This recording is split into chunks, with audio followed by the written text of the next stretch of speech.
बाट 627 जना यात्रुको उद्धार 8 स्थानबाट डाइभर्सन बनाउन सुरु।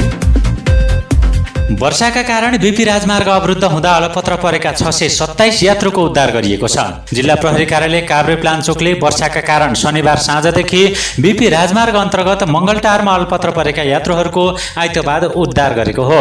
जिल्ला प्रहरी कार्यालय काभ्रेपलाञ्चोकका सूचना अधिकारी प्रहरी नायब उपरीक्षक रबिन विष्टले रोशी खोलामा आएको बाढीले बीपी राजमार्गको विभिन्न स्थानको अस्थायी डाइभर्सन बगाएपछि शनिबार साँझदेखि मङ्गलटारमा अलपत्र परेका 627 यात्रुको आइतबार बिहान उद्धार गरिएको जानकारी दिनुभएको छ। प्रहरीका अनुसार राजमार्गमा अलपत्र परेका यात्रुलाई मङ्गलटारबाट झोलुङ्गे पुल तारेर तेमाल गाउँपालिका हुँदै भकुण्डेसम्म उद्धार गरिएको छ। बाढीका कारण डाइभर्सन बगाएका कारण मङ्गलटारमा रोकिएका सवारी साधनहरू काठमाडौँ र सिन्धुलीतर्फ जान सक्ने अवस्था नरहेको प्रहरीले जनाएको छ।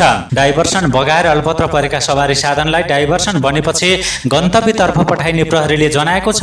रोशी 9 मङ्गलटारमा रोकिएका करिब 80 सवारीका यात्रुहरूलाई उद्धार गरिए पनि त्यसका सवारी चालक र सहचालक गरेर 120-25 जना आफ्ना सवारी कुरेर बसेको प्रहरीले जानकारी दिएको छ। बीपी राजमार्गको रोशी खोलामा फँसेका यात्रुहरूलाई स्थानीय होटल, पसल, व्यवसायी तथा नेपाल प्रहरीको सहयोगमा भकुण्डेमा फलफुल, चाउचाउ, फ्रुटी, पानी लगायत खाद्य सामग्री वितरण गरिएको छ। वर्षा कम भएसँगै पानीले बगाएको डाइभर्सन बनाउने काम सुरु भएको रोशी गाउँपालिकाका अध्यक्ष दिनेश लामाले जानकारी दिनुभएको छ।